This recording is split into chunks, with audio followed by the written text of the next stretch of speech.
Jadi, karena kemajuan teknologi ya, jadi memungkinkan saat ini kita nggak perlu ke perpus dulu untuk nyari referensi itu atau membaca dari yang tertulis. Jadi, sangat banyak sekarang bentuknya udah digital ya, elektronik, referensi itu dalam bentuk elektronik. Jadi kita gampang nyarinya gitu, tanpa perlu menumpuk ratusan buku dan menyalin ulang, beberapa bagian dari buku-buku tersebut.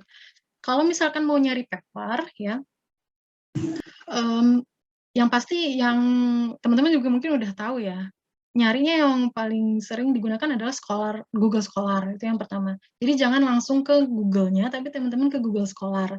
Kemudian ada DOAJ, kemudian Garuda ini punyanya Ristek Brin. Kalau ini adalah kumpulan dari paper-paper jurnal nasional gitu ya. Kemudian ada Perpusnas, bisa juga teman-teman pakai repositori, dari publisher tertentu. Misalkan kalau di, bidangnya ilmu komputer ya, ilmu komputer, itu ada keluarnya Elsevier, itu Science Direct, bisa dibuka di webnya Science Direct atau IEEE Explore, ACM Digital Library gitu ya. Kemudian kalau mau nyari buku ada zLibrary, Bookboon. Nah ini yang mau saya demokan sedikit ya, mudah-mudahan bisa cepet ini keburu. Saya akan coba yang Google Scholar aja, sama DO aja mungkin ya, nanti yang lain sebenarnya mirip, cara nyarinya mirip gitu, cuma beda webnya aja. Mungkin saya stop share dulu.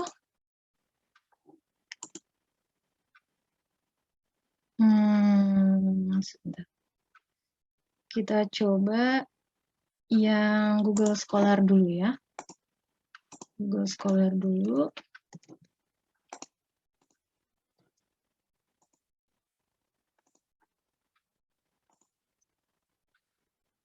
Nah, ini tampilan awal Google Scholar ya. Jadi, kelihatan kan ya? Kelihatan ya? Saya share browser. Kelihatan ya? Oke.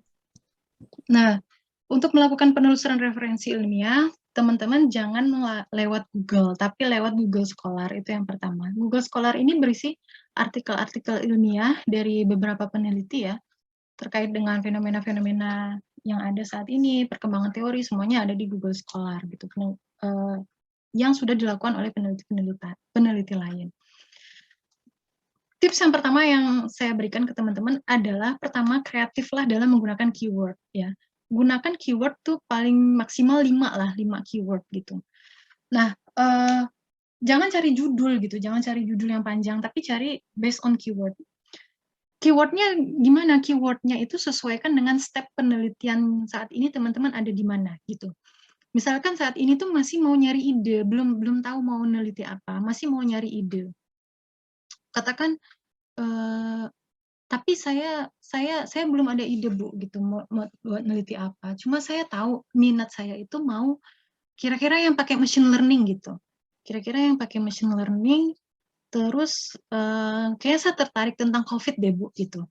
Jadi teman-teman bisa pakai machine learning gitu ya, machine learning, terus COVID misalkan, COVID-19. Jadi nanti bisa lihat di sini yang lagi tren itu orang neliti apa sih yang pakai machine learning dan masih ada kaitannya dengan COVID. Itu pertama, pakai keyword. Terus yang kedua, supaya hasil pencarian teman-teman itu spesifik ke scoop yang teman-teman inginkan, gunakan segala macam fitur yang ada ya, bantuan yang ada di Google. Yang pertama, sort pasti by relevance ya. Makin halaman-halaman yang awal ini berarti artinya makin relevan dengan keyword-nya kita. Itu yang pertama. Lebih baik sort by relevance daripada sort by date. Kemudian ini waktunya itu ambil paling tidak 5 tahun terakhir gitu ya. Kalau misalkan penelitian bisa sih 10 tahun terakhir bisa sih, tapi kalau untuk bidang IT ya, bidang IT, itu kan ilmunya cepat sekali berkembang. Jadi kalau misalkan kita ngutip paper yang udah jadul nih, yang 15 tahun, katakanlah yang 6-7 tahun, itu bisa jadi udah nggak relevan dengan hari ini gitu. Jadi makanya ini dibatasin, kalau sekarang 2021 berarti 2017 ya, benar ya, 5 tahun terakhir 2017. Jadi pakai yang since 2017. Jadi ini dipakai ini, fitur-fitur ini. Nah, sekarang Gimana nyarinya? Nah, sekarang ini bantuan ringkasan yang dikasih oleh Google ini sangat membantu itu ya. Jadi kita lihat satu-satu, misalkan ini significant application of machine learning, nggak menarik misalkan gitu ya, artificial, bla bla bla bla bla bla. Kayaknya yang menarik, wah ini nih misalkan, oh memprediksi COVID-19, oh kita bisa memprediksi outbreak-nya itu pakai machine learning misal gitu ya. Oh oke, saya tertarik yang ini untuk forecasting atau yang ini mungkin machine learning forecasting model. Wah di India ternyata kita bisa forecast ya, angka angka kasusnya pakai machine learning misal gitu. Atau misalkan, teman-teman tertariknya apa, lebih lebih tertarik ke Twitter misalkan, machine learning-nya ini mungkin, oh ini masih terlalu general, saya mau ambil datanya dari Twitter Bu, misalkan gitu. Ya udah berarti ganti misalkan Twitter COVID-19, atau misalkan bukan Twitter, misalkan saya mau pakai Google Trend misalkan. Jadi gitu caranya ya, cari minatnya teman-teman itu apa, mau misalkan, bukan machine learning, Bu, saya mau pengembangan sistem misal gitu ya, pengembangan sistem. Oh oke, pengembangan sistem, saat ini lagi happening apa nih? WFH, WFO misal gitu ya.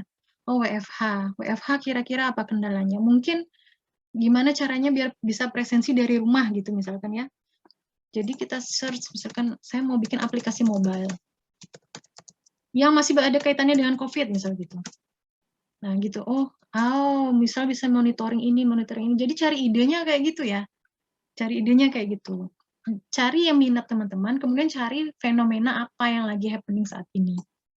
Kalau misalkan tadi kembali lagi ke Google Trend misalnya ya, Google Trend COVID-19 misalnya. Ini udah kita sort by relevance, kemudian range-nya dibatasi 5 tahun terakhir. Kemudian kita lihat-lihat, oh ternyata bisa ini ya, bisa prediksi nih kira-kira jumlah kasus COVID berdasarkan dari apa yang dicari orang-orang dari Google gitu. Oke, kita dapat yang satu ini, itu teman-teman kalau udah ketemu satu yang oh aku mau kayak gini Bu penelitiannya gitu ya, definisi papernya itu udah nemu tuh gimana, definisi paper itu udah nemu adalah ketika kita baca, kita tuh di dalam hati kita, di dalam pikiran kita tuh, oke kayak gini yang aku mau gitu. Jadi misalkan ibarat saya sering mengibaratkan kalau ke mahasiswa bimbingan saya nih ya, kayak teman-teman mau belajar bikin, apa ya, bikin sebuah kue misal gitu ya, dan teman-teman ini belum pernah tahu caranya bake kue sama sekali. Kemudian yang teman-teman lakukan adalah apa, nyari-nyari resep gitu kan, nyari-nyari resep. Ada yang versi brownies-nya kayak gini, ada yang dikukus, ada yang dipanggang, ada yang dicampur durian, mungkin misal gitu kan. Dari segala macam resep yang ada, kan kita pasti ngelihat-lihat, oh kayaknya aku mau yang ini, yang rasa coklat yang dipanggang. Nah, itulah maksudnya definisi ketemunya paper itu, oh aku mau kayak gini, nanti ngumpulin datanya gini, hasilnya gini, itulah definisi ketemu. Kalau misalkan udah ketemu satu, itu artinya udah bagus. Teman-teman nanti akan bisa menemukan paper-paper yang lain yang mirip dengan itu, tanpa harus, ribet-ribet nyari keyword-nya apa lagi ya, gitu. Cukup dari satu paper itu tadi, itu akan bisa nemu paper-paper yang lain. Gimana caranya? Itu yang saya sebut dengan, snowball, ya. Kalau yang belajar statistik pasti udah tahu ya, snowball itu artinya kayak bola salju gitu kan, dari satu kalau bola salju itu gimana? Kita dorong dorong dorong dorong dorong, makin besar makin besar makin besar bulatannya gitu kan. Nah dari satu ini bisa teman-teman lihat ya di sini, saya jelasin dulu sedikit hasil pencarian dari Google ini, kalau yang ada PDF-PDF-nya ini artinya dia open access. Artinya teman-teman bisa bisa download PDF-nya, misalkan gini ya, nah ini ada PDF-nya artinya bisa di-download gitu. Tapi kalau nggak ada gimana? Kalau nggak ada bisa cari di sini, all, 14 version ini, diklik, nah ternyata ada di sini. Sorry nggak ada ya. Biasanya ada kalau misalkan, nggak ada di situ, nggak ada di hasil pencarian awalnya PDF-nya, biasanya di 14 version yang lainnya, misal versi lainnya itu kadang-kadang ada PDF-nya. Kalau nggak ada ya berarti dia nggak open access gitu. Nah, katakan kita ambil yang ini ya contohnya ya, misalkan kita ambil sembarang aja ya di sini PDF-nya. Nah, Itu cara snowball-nya gimana? Cara snowball-nya, misalkan ini, oh ini oke, ini udah bisa. Ini, oh yang tadi di India, yang sekarang di Iran. Berarti kan mirip kan ya? Kita udah dapat 2 artinya. Kita udah dapat 2 paper yang prediksi COVID-19 pakai Google Trend Data. Udah punya 2 nih, lumayan. Kan biasanya dosen nyuruh nyari berapa? 4 ya, paling nggak ya, paper penelitian. Kalau udah dapat 2 ini terus gimana? Teman-teman bisa snowball ke sini, ke daftar pustakanya. Nanti dilihat-lihat kan nanti dibaca sekilas kan pendahuluannya. Di sini kan pasti dia akan nyebutin peneliti-peneliti lain yang nyoba juga prediksi lewat Google Trend untuk COVID ini, misalkan ini si 11 dan 10 ini, misalkan 10 dan 11. Oh, jadi nanti teman-teman buka 11 itu siapa sih? 11 itu, oh ini dia memprediksi apa ini? Cancer ya, atau ini kan hanya misalnya ya, misalnya nanti ketemu dari situ snowball lagi ke daftar pustakanya. Udah ketemu si 11, cari si 11 ini, buka lagi daftar pustakanya 11. Nanti ketemu lagi, jadi kayak MLM gitu ya. Nanti akan snowball seperti itu. Itu caranya yang lebih efektif daripada teman-teman nanti ngegonta-ganti keyword. Itu akan lebih cepat dan lebih efektif untuk dapat paper yang sejenis dengan yang ini gitu. Dari situ bisa snowball. Kemudian cara snowball yang kedua adalah ini, pakai yang related articles ini. Related articles ini artinya dia yang mirip-mirip kayak gitu, yang memprediksi COVID-19 pakai Google Trend gitu. Nah, ini bisa dilihat kalau kita klik, oh ternyata ada yang di Cina gitu kan, ada yang di US, nah di Europe. Dari situ aja teman-teman hari ini udah dapat berapa paper nih? Udah 5 paper gitu kan. Kalau dari situ masih belum puas juga, bisa dari sini, yang cited by 191 ini. Nah, ini juga biasanya yang mensitasi dia itu yang papernya juga mirip-mirip gitu. Jadi cara snowball-nya seperti itu akan lebih cepat dapat paper yang tepat ya. Kita bukan hanya nyari banyaknya di sini ya papernya, tapi nyari yang tepat dan relevan dengan yang kita butuhkan. Gitu. Dari sini nanti juga teman-teman bisa lihat ya, ini mana yang paper dari jurnal, mana yang paper dari proceeding gitu. Kalau misalkan kayak gini ya, ini misalkan International Forum of Allergy ini biasanya adalah conference proceeding gitu. Kalau misalkan ini international journal berarti oh ini dari jurnal. Jadi tadi balik lagi ke yang eligible. Udah dapat banyak, ambil yang paling eligible dong. Kalau bisa ambil yang dari jurnal. Jurnal juga nanti bisa dicek lagi ke apa namanya website jurnalnya kayak gini, misalkan International Journal of Infectious Disease. Oh ini mah punya Elsevier, Science Direct, ya pasti ini eligible. Pasti ya, iya kalau kan Science Direct pasti udah Trend Scopus gitu. Nah jadi bisa caranya seperti itu, dipilah dan di snowball dengan cara seperti itu. Kemudian apalagi teman-teman bisa simpan, kalau tadi udah ketemu yang satu ini ya, lebih baik ini disimpan, dijadiin favorit kayak gini, diklik gini, jadiin favorit. Ini kebetulan saya udah punya ini ya, saya udah punya akun ya, nanti bikin sendiri akun Google, harus akun Google Scholar nggak ya, saya nggak ingat pasti, yang jelas setidaknya ada akun Google.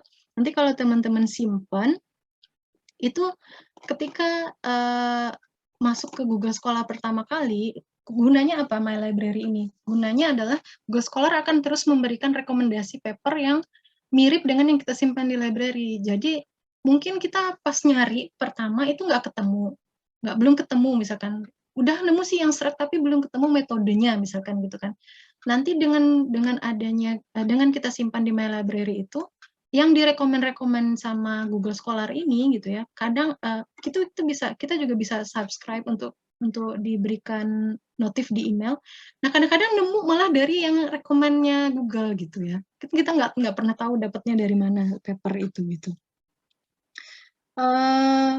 Sekarang itu tadi kan kalau nyari paper yang kita masih mau nyari ide penelitian. Gimana kalau misalkan nyari untuk yang lebih spesifik?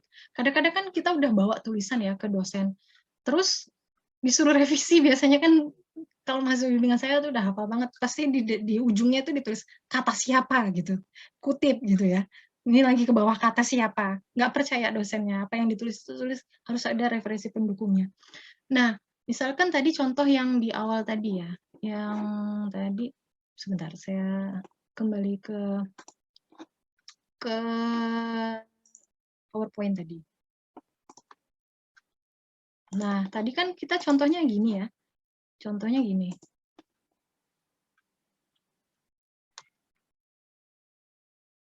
Sorry, ini misalnya tadi contohnya, nah ini kan tadi media sosial merupakan platform yang ampuh. Intinya kita mau meyakinkan pembaca dan meyakinkan dosen bahwa, Bu, saya tuh mau ngambil sentimen dari Twitter itu penting banget, Bu, karena memang Twitter itulah sumber yang banyak datanya untuk orang tuh curhat tentang vaksin. Twitter itu banyak digunakan di Indonesia untuk mengungkapkan opini. Orang-orang tuh kalau curhat-curhat opini itu di Twitter. Kan ini tadi kata dosennya, kata siapa? Revisi ini ya, cari paper rujukannya. Gimana cara nyarinya gitu ya? Kalau udah sangat spesifik seperti ini, jangan lagi teman-teman pakai keyword yang general kayak tadi. Jangan lagi pakai vaksin COVID atau machine learning COVID, itu terlalu general. Sekarang ganti keywordnya yang lebih spesifik. Contohnya misalkan ini berarti kita mau nyari yang pengguna Twitter gitu ya. Pengguna Twitter di Indonesia. Kita mau nunjukin Twitter itu banyak dipakai di Indonesia. Jadi makanya kita mau ngambil sentimen itu dari Twitter gitu. Jadi pakai yang lebih spesifik. Misalkan pengguna Twitter Indonesia. Nah, kalau kayak gini nggak apa-apa teman-teman pakai yang paper berbahasa Indonesia, nggak apa-apa. Karena apa? Karena pasti banyak yang nulis orang Indonesia gitu kan. Nah, kita cari dari sini. Nah, ini misalkan ini ya. Indonesia merupakan salah satu dari 5 pengguna Twitter secara aktif. Ya udah, ambil aja ini. Buka. Udah. Kita kalau kita buka, nah ini di sini harusnya ada. Nah, ini data yang dirilis, Indonesia merupakan salah satu dari 5 negara terbesar dalam menggunakan Twitter secara aktif. Udah dapet yang rujukan yang itu tadi. Nggak susah kan ya? Gampang ya sebenarnya ya. Nah, kalau misalkan lebih bagusnya, ini kan siapa ini? Mayari ini kan, Mayari dan Saidah ini, Saidah dan Mayari ini kan sebenarnya ngambil data Twitternya juga dari sumber lain, yaitu nomor 1 ini. Baiknya teman-teman langsung snowball ke yang nomor 1 tadi. Nomor 1 tadi kalau kita buka itu ada siapa? Panjang ya. Nomor 1 tadi adalah ini dari si Utami dan Marzuki. Jadi lebih baik teman-teman langsung ke Utami dan Marzuki. Ini dicari analisis sistem informasi belajar media melalui Twitter ini. Cari ini di Google Scholar. Analisis. Jadi gitu ya cara snowballnya. Nah ini, jadi yang dikutip adalah yang ini, bukan yang Mayasari tadi. Nah gitu caranya teman-teman. Nah, jadi intinya adalah pakai keyword yang sekreatif mungkin. Keywordnya itu disesuaikan dengan step-nya saat ini mau nyari apa. Apakah masih mau nyari ide penelitian atau mau nyari tadi kalimat yang lebih spesifik, data pendukung atau teori pendukung untuk kalimat yang lebih spesifik, atau mau nyari metode. Kira-kira step-step apa sih yang digunakan oleh orang-orang yang meneliti tentang sentimen itu, alurnya gimana? Berarti keywordnya sesuaikan tahapan penelitian sentimen kayak gitu. Jadi disesuaikan dengan step penelitiannya saat ini. Kemudian kalau misalkan masih mau nyari ide penelitian, belum tahu keywordnya mau apa, tadi balikin ke minatnya, teman-teman minatnya apa, terus hubungkan dengan fenomena yang lagi happening saat ini apa. Terus jangan lupa batasi ini ya, waktu dan urut by relevance. Kalau udah nanti snowball, tadi caranya ke daftar pustaka atau ke sini, cited by atau related articles ini.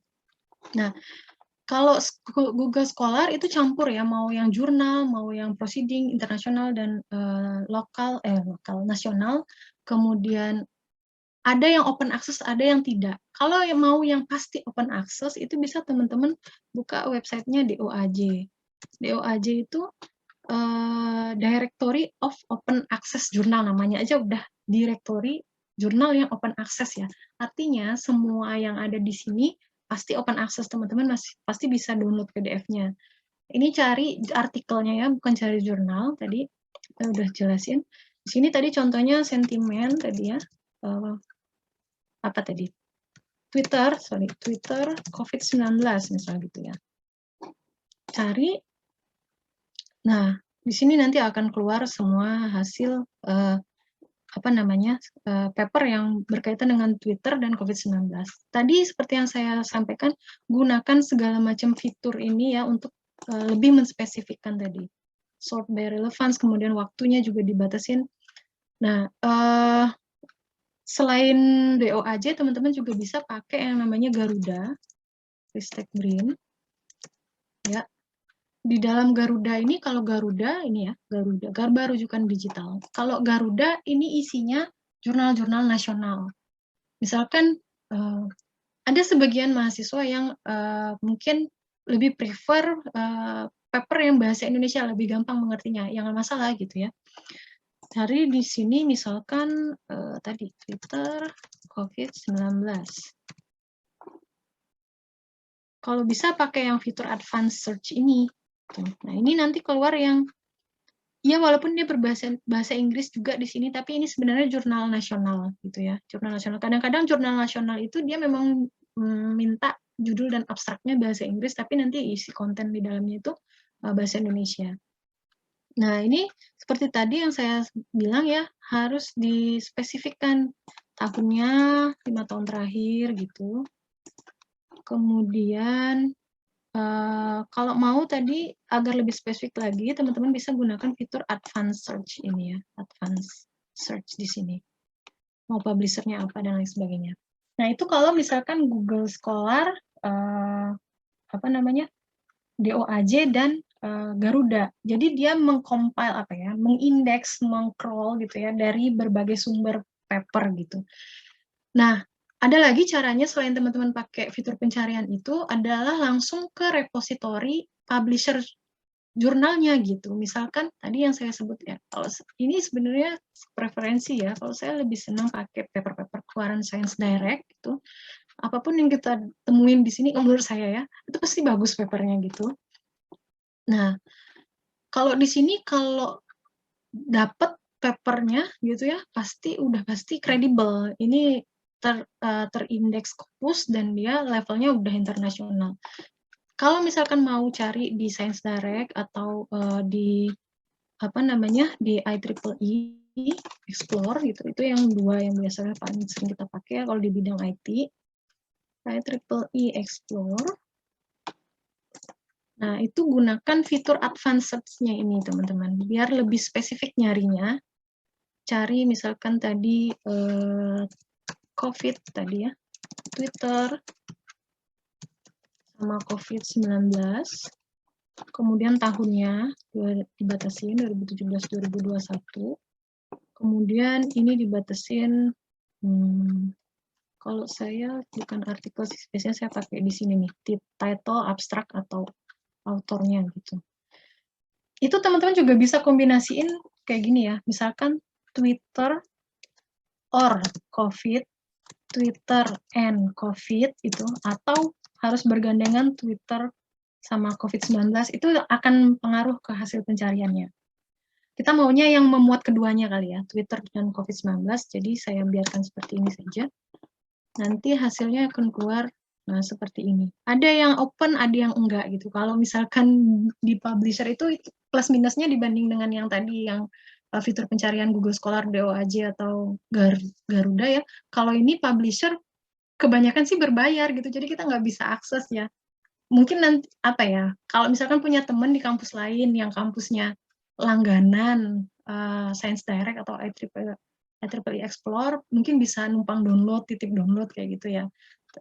Kalau hasilnya, kalau kredibilitasnya pasti lebih kredibel kalau yang publisher-publisher ternama. Tapi itu plusnya itu, minusnya adalah yang open access itu bisa dihitung jari gitu ya. Dan demikian juga dengan IEEE Explore, teman-teman bisa pakai advanced search biar lebih spesifik pencariannya, jangan langsung nyari di sini gitu ya.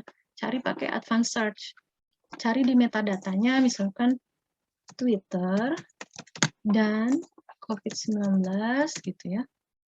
Waktunya juga tadi dibatasin 2017, kemudian nanti juga bisa difilter mana yang proceeding, mana yang jurnal gitu.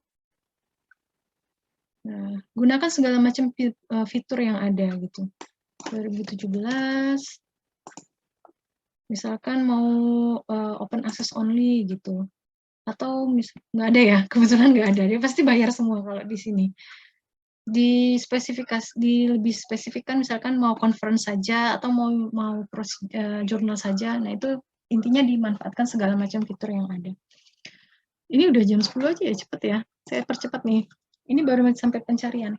Itu tadi cari-cari jurnal, teman-teman ya. Itu baru nyari jurnal. Nah, kalau nyari buku di mana? Nyari buku itu ada satu library ya yang sering saya pakai, itu Z Library. Tapi di sini ada term and condition-nya sedikit ya, teman-teman ya. Jadi, sebenarnya Z Library ini kalau misalkan Sci-Hub atau LibGen itu kan memang udah di-declare ya sama negara-negara tertentu itu ilegal gitu. Jadi nggak boleh diakses. Ada negara-negara yang kalau kita buka LibGen atau Sci-Hub itu langsung ada tindakan hukumnya gitu, langsung ke detect. Kalau Z Library ini masih abu-abu ceritanya.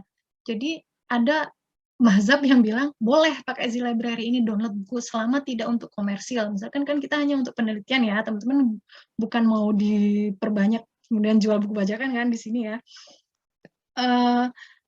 Apa namanya, ada yang bilang nggak boleh, ilegal. Nah, tapi ini karena masih abu-abu, jadi ya udah kita pakai aja dulu ya sampai dia udah fix ini ilegal ya teman-teman nggak boleh pakai gitu. Jadi kalau Z Library itu isinya banyak buku kalau di sini ya, bukan artikel. Di sini buku, dia ada banyak domainnya, ada yang ini id1lib.org, atau biasa yang saya pakai itu bok.asia ini. bok.asia. Kalau di sini isinya kebanyakan buku. Karena apa? Karena kalau misalkan teman-teman tadi ya, kalau misalkan di paper itu kan nyari alur ya, nyari alur ide-ide penelitian, alurnya gimana, mau metodenya apa gitu ya, tahap-tahapnya gimana sih nanti misalkan kayak misalkan tadi contohnya teman-teman mau belajar bikin nasi goreng tadi misalkan gitu ya. Paper itu seperti resepnya. Bahannya ini gitu ya, stepnya adalah ini, masukkan bawang, masukkan ini, masukkan kecap gitu kan. Di paper itu nanti teman-teman akan nemu misalkan tadi sentimen analisis terhadap vaksinasi. Maka di paper akan ketemulah, oh tahap sentimen itu gini, kumpulin data dulu, terus dibersihin datanya, baru masukin datanya ke machine learning, baru nanti dievaluasi pakai ini. Tahap-tahapnya dapat. Tapi nanti cara kerja, misalkan machine learning-nya mau pakai apa, supervise misalkan. Ada algoritma naive Bayes, ada random forest, ada yang pakai ini, ada yang pakai itu, kan bingung ya. Di paper nggak akan jelasin lagi tuh cara kerja naive Bayes gimana, naive Bayes itu apa. Paper jarang memberikan teori yang seperti itu. Yang biasanya kita tulis di bab 2 itu dapatnya dari buku gitu ya. Naive Bayes itu cara kerjanya seperti ini. Kok bisa dari label itu nanti bisa kita memprediksi sentimen itu gimana cara kerjanya. Nah, itu teman-teman nggak bisa nyari itu di paper. Harus dari buku. Kalau teori yang lebih mendalam dari buku. Misalkan tadi sentimen analisis pakai machine learning, maka kita cari buku misalkan data mining, misalnya gitu ya. Akan dapat nanti cara kerjanya di buku, nggak dapat di paper kalau untuk memahami cara kerjanya. Nah, di Z Library ini banyak, itu bisa teman-teman manfaatkan. Gitu. Misalkan, apa ya, biasanya yang dipakai Hancamber ya. Nah, nanti cari di sini, data mining, exact matching ya.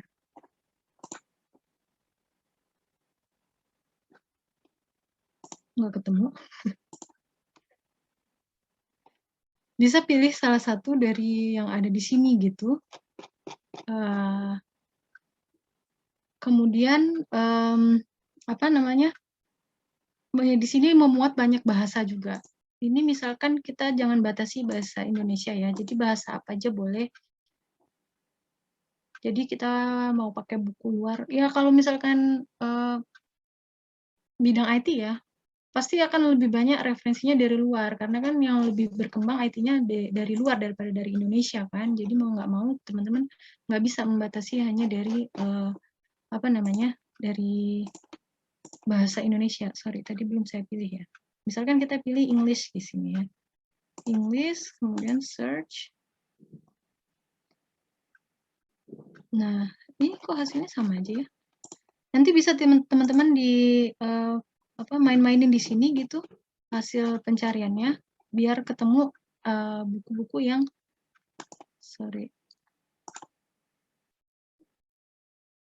Nah, ini ya baru keluar deh. Nah, ini misalkan yang biasa dipakai nih Hankamber, ya udah pakai Hankamber atau Caru tadi ya, Caru sama Agrawal. Dan bisa di-download kalau di Z Library. Tapi kalau misalkan Bu saya anti deh yang buku yang apa namanya agak abu-abu gitu, saya maunya yang benar-benar bersih, clean gitu ya, yang pasti-pasti halal. Bisa mungkin teman-teman pakai Bookboon gitu ya, bookboon.com. Di sini lengkapnya sama aja sih, sama aja dengan Z Library tadi, namun tidak ada yang berbahasa Indonesia kalau di sini teman-teman. Di sini tidak sepenuhnya gratis sebenarnya kalau di Bookboon. Ini sebenarnya dia jual buku, tapi kita itu bisa bikin akun untuk trial 30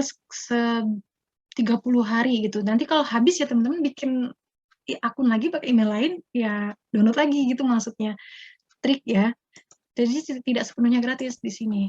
Nanti teman-teman bisa cari di sini, search. Kemudian kalau misalkan mau baca buku, ada yang buku bisa di-download, ada yang enggak kalau di sini. Jadi kalau misalkan nggak bisa ya cuma bisa baca gitu. Nah itu harus login dulu, free 30 day trial gitu. Nanti baru bisa teman-teman baca atau, nah seperti ini ya. Ini contohnya, ini saya udah coba buat akun di sini.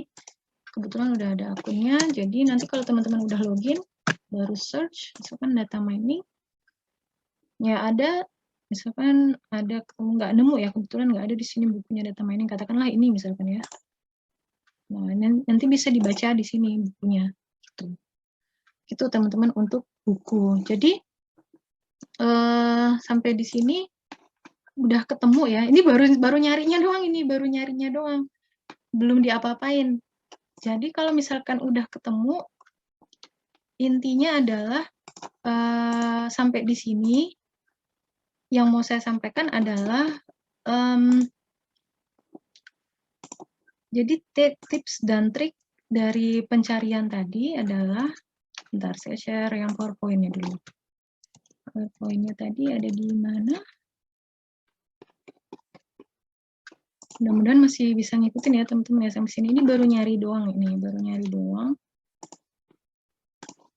Jadi intinya yang mau saya sampaikan adalah dalam mencari referensi itu cari yang relevan ya teman-teman. Cari yang paling relevan, bukan nyari sebanyak-banyaknya, itu salah. Kita bukan nyari banyak-banyakan referensi, tapi dicari yang paling relevan dengan apa yang mau kita tulis, itu intinya. Cari dengan cerdas, gunakan segala jenis fitur pencarian yang ada tadi, gitu ya, untuk dapat paper yang tepat, nggak pakai lama, nggak pakai drama, intinya gitu ya. Jika cari teori yang mendalam, cari di buku gitu, bukan cari di paper. Kalau nyari paper, cari sekreatif mungkin keyword tadi, keywordnya, kemudian sesuaikan dengan tahapan penelitiannya teman-teman, urutkan berdasarkan relevance, tahunnya juga dibatasin. Bila PDF-nya nggak ketemu, maka bisa teman-teman cari di old version tadi kalau yang pakai Google Scholar gitu ya. Ingat gunakan teknik snowball. Nggak perlu khawatir kalau baru dapat satu paper, justru kalau dapat satu paper itu udah bersyukur, nanti artinya teman-teman akan dapat paper-paper yang lain dari daftar pustakanya, kemudian dari yang cited by-nya atau dari related artikelnya itu akan dapat lagi gitu. Kemudian simpan artikel yang disukai di koleksi supaya dapat rekomendasi dari Google. Mana tahu pas lagi rebahan gitu dapat notif dari Google, oh justru itu yang jadi paper pegangannya gitu.